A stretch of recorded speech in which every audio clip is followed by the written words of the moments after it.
aksidente, pang-aabuso, arugante.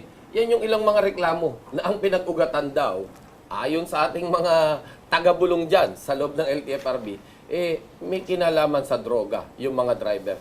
Ano ho yung pwede natin gawin para masiguro natin at masabi sa operator kapag ang iyong driver ay may kinalaman sa drugs, hindi ho ba maganda na dapat yung testing nila tuloy-tuloy, hindi yung pag-apply lang ng lisensya?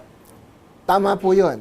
Kailangan ng drug test nila ay hindi lang dun sa umpisa ng pagkuha ng driver, kundi habang siya ay nagmamaneho. Let's say every 2 months, every 3 months, gano'n? Saka dapat dun surprise. Hindi Random. random. Hindi Yes. yun announce ko drug test bukas. Hindi naman pwede yun. Kaya napapagandaan. Totoo yun. Required sila noon. Kaya nga dito sa isang itong huling kaso na si Samurai Driver, tinanong ko yung operator, saan ba nakagarahe yung unit na yan, yung taxi? Pinapauwi po namin doon sa driver. Di patay na tayo. Ibig sabihin, wala kang garahe, hindi mo alam kung roadworthy unit mo, bakit? Ginagarahe sa bahay ng driver. Yes. Hindi mo pa alam kung may garahe talaga doon. Baka nandun lang yung sa kalye, di ba? Pangalawa, bakit mo siya kinuha? Kaibigan ko po Di tapos na.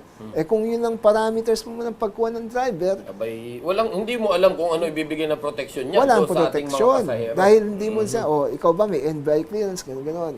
So, anong point dito? Kailangan talaga maging stricto yung operator. Ngayon, on the other hand, yung mga operator naman sinasabi nila, ang hirap na makakuha ng pagkakatiwala ang driver ngayon. At totoo yun. Dahil sa marami lumipat na sa Uber, sa Grab, sa ibang mga minamaneho, no? Hindi, pero Kaya sir, sila? sa dami ng Pilipinong walang trabaho ngayon, I doubt kung mauubos yung mga driver na yan. Ang dapat, kasi meron kaming memorandum circular about driver's badge. At doon nakasaad din, kinakailangan talaga makipagtulungan na rin tayo na magkaroon ng training sa TESDA na mag-develop tayo ng mga bagong Ningas driver kugo niya, nung may diba? na-aksidenteng bus, lumabas yung TESDA, nagsalita ang TESDA na kailangan ganito, may training at gano'n. Wala rin Dapat meron yan. Kasi, kaya nga lumiliit yung numero ng pwede mong pagpilian, ay wala naman nagiging qualified.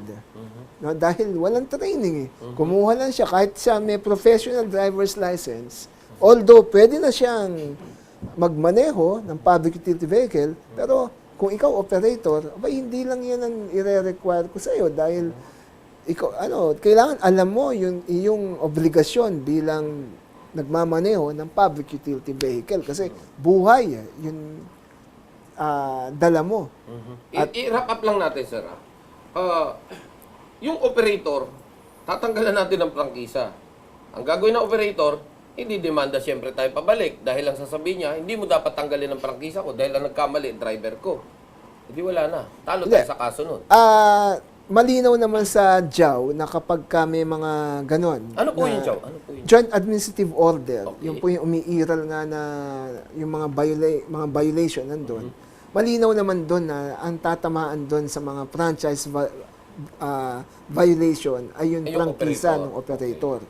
Kaya ang operator dapat ipakita niya sa hearing na talagang ginawa niya yung kanyang extraordinary diligence na sa pagkuha at pag-supervise sa driver.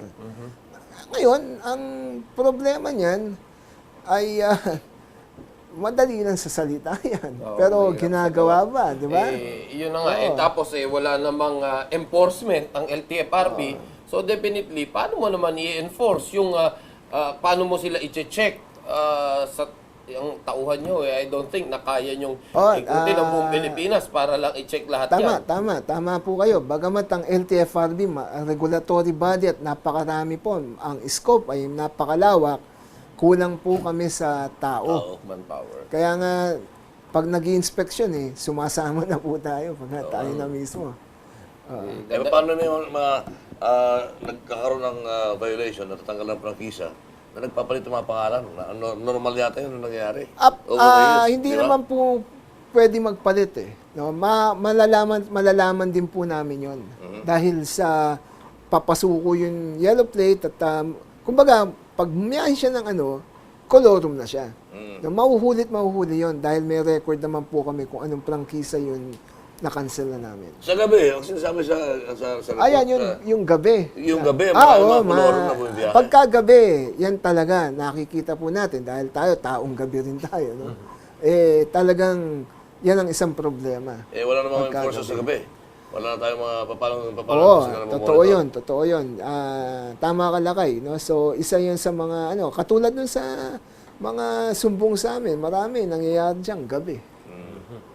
Oy, kung ganun pala talagang napakasalimuot dyan sa Napakahirap po, LTFRB. Oo. napakahirap po. At kailangan ng tulong po ng, katulad nyo, ng media, tulong ng mismo mga operator, mismo yung mga driver, yung mga samahan ng mga driver, kailangan din ng tulong yun. Para bang They police their own routes. inutusan ng gobyerno na swetuhin mo tong anak mo, pero wala kang hawak.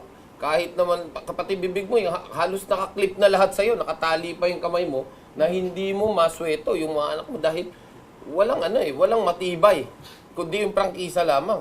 Opo, meron pong mga moves sa Kongreso na magpasa po nga ng bagong batas. Kasi ang LTFRB po ay created po ng isang executive order noong panahon po ni Presidente Cory Aquino, no? Yung Executive Order 202. May mga move po sa Kongreso na kailangan may batas na na para lumakas-lakas po yung ahensya. Ayun.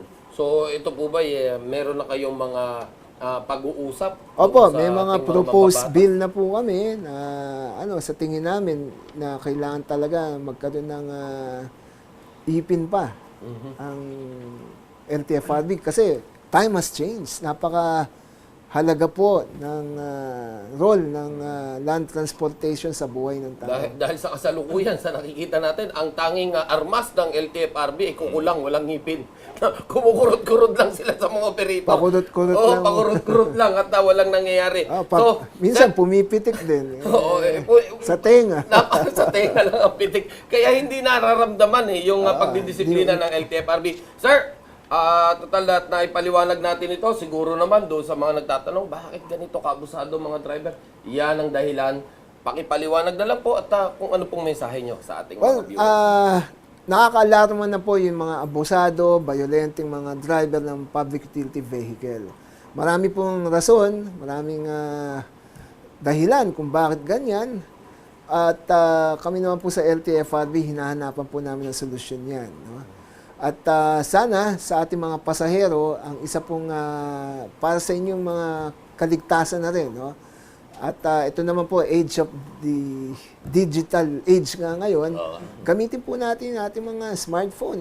Pagsakay po natin taxi, kunan nyo kaagad yung plate number, yung pangalan taxi, yung ID po, para i-text nyo kaagad sa isang pagkakatiwalaan nyo.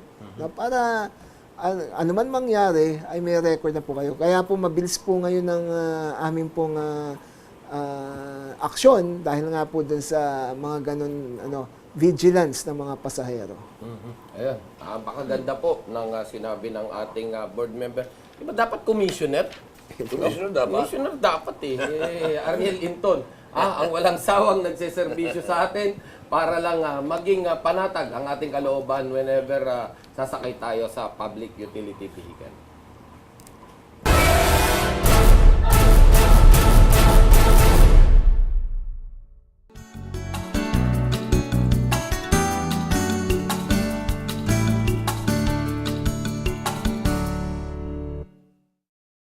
Cum laude sa PMA, naglingkod bilang sundalo, naging tagapagligtas ng mga napinsala sa sakuna at krimen. Umaklas laban sa katiwalian sa militar, nabilanggo sa pagsisiwalat ng mga anomalya sa panguluhan ng gobyerno, napagkatiwalaan ng taong bayan at nahalal na senador. Siya ang may pinakamaraming naisabatas sa Senado, patuloy na naninindigan laban sa korupsyon, krimen at kahirapan. Antonio Trillanes IV, ipaglalabang ka.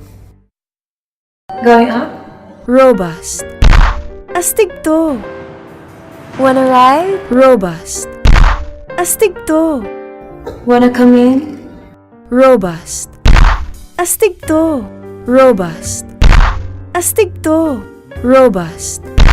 Astig to. Robust. Astig to. Made by ATC Healthcare, your trusted life ally. Mahalagang paalala, ang Robust ay hindi gamot at hindi dapat gamiting panggamot sa anumang uri ng sakit.